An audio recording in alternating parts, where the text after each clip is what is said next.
ठीक पहले काशी की धरती पर इस पावन कथा के माध्यम से इस कुंभ का दर्शन हम सबको देखने का अवसर प्राप्त हो रहा है।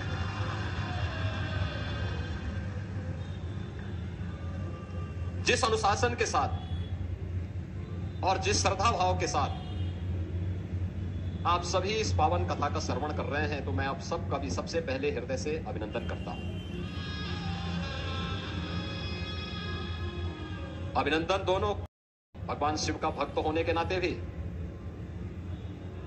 सनातन धर्मावलंबी होने के नाते भी, और उत्तर प्रदेश का दायित्व भी मेरे पास है। तो उत्तर प्रदेश में पावन कथा का आयोजन हो रहा है, तो इस दृश्य से भी मैं अभिभूत हूं इस सब दृश्य देख करके। मुझे पहले से पता था, मुझे याद है गत माह पंडित प्रदीप मिश्र जी की एक कथा हापुड़ में होने वाली थी, तो अचानक वहां के प्रशासन ने कथा के आयोजन को निरस्त कर दिया। मुझे शाम को जानकारी मिली, मैंने कहा ये कथा के आयोजन को क्यों निरस्त किया गया? कहा साहब भीड़ ज्यादा हो सकती है।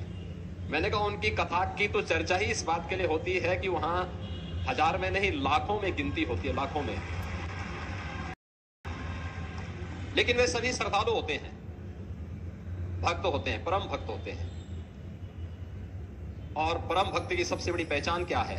वह अनुशासित होता है। जिसका आत्मानुशासन है उसका भौतिक द्रव्यों पर भी अनुशासन होता है, और वे सभी अनुशासित होते हैं। अभी कथा को अनुमति दे दिया जाए और भव्यता के साथ उस आयोजन को आगे बढ़ाने के लिए कार्यक्रम को आगे बढ़ाया जाए। और मुझे बहुत अच्छा लगा, जो भी वहां पे गया अभिभूत था। फर्रुखाबाद में कार्यक्रम हुआ, वहां पर भी यही दृश्य था। दृष्टि सबकी अपनी अपनी होती है।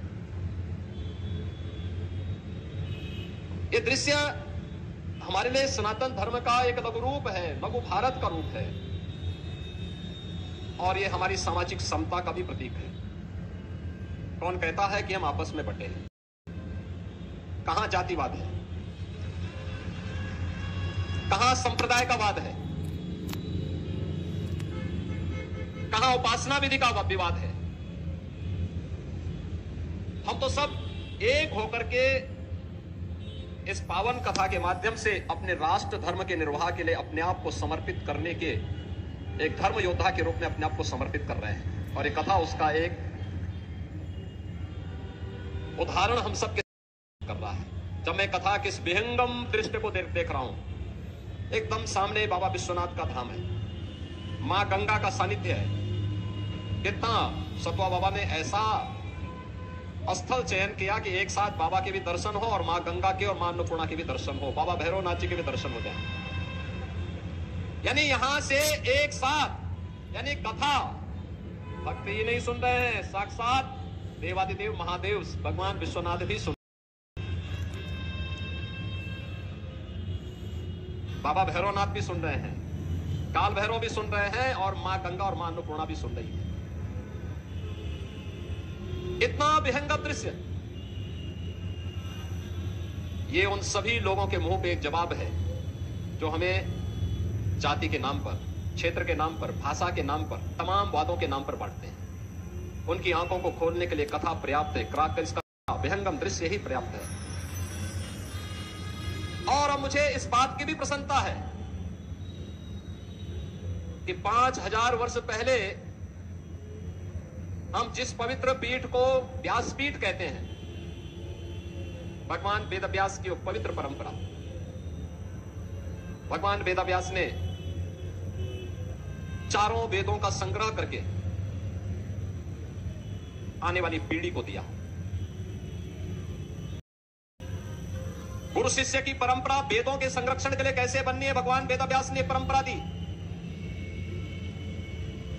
महाभारत जैसा 1,00,000 श्लोकों का महाप्रबंधन काव्य, उस पूरी टीम का नेतृत्व दिया।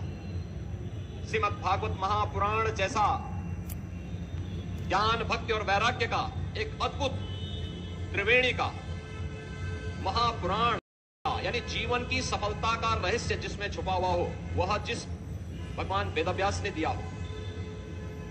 पुराणों और उप पुराणों की रचना कैसे की जानी चाहिए, उसकी शुरुआत की जिस भगवान वेदव्यास ने उस समय के सबसे बड़े राजवंश कुरु वंश को न केवल हर विपरीत परिस्थितियों में बचाया, बल्कि 8 पीढ़ियों का प्रत्यक्ष रूप से एक सार्थक निर्देशन देकर के उसका नेतृत्व भी दिया। उनका मार्गदर्शन क्या हो, सदैव धर्म और न्याय के पथ पर ही चलते रहे, उसी की प्रेरणा देते रहे। अंततः भगवान वेदव्यास को भी बोलना पड़ा था।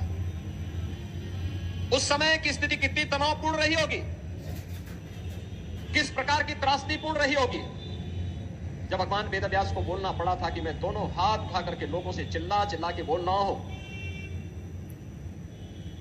कि धर्म का मार्ग का अनुसरण करो, क्योंकि धर्म से ही अर्थ और कामनाओं की सिद्धि हो सकती है। लेकिन मेरी कोई सुनता नहीं। लेकिन आपकी इस पावन कथा ने, महाराज आपकी इस पावन कथा ने यह साबित किया है कि नहीं, देश धर्म की बात को सुन रहा है और भगवान वेदव्यास का सम्मान कर रहा है।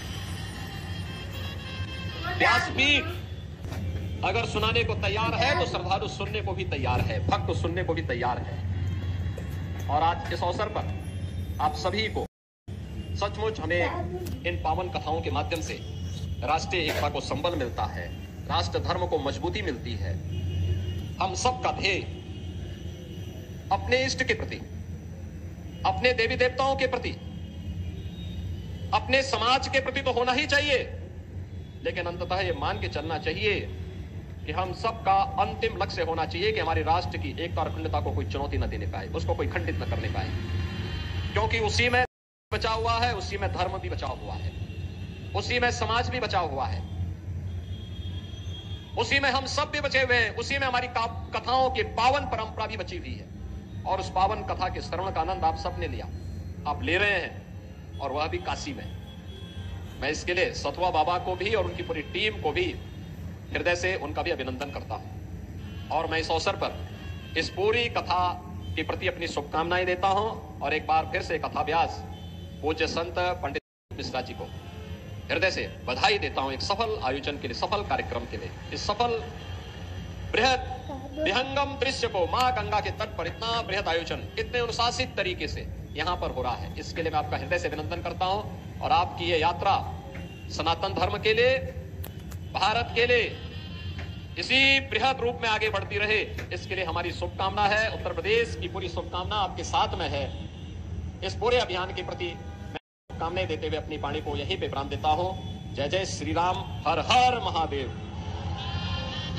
लुटा दिया भंडार काशी वाले, कर दिया काशी वाले, लुटा दिया भंडार काशी वाले, दिया माला काशी वाले, लुटा दिया, हाँ लुटा दिया, लुटा दिया, लुटा दिया, लुटा दिया, हाँ लुटा दिया।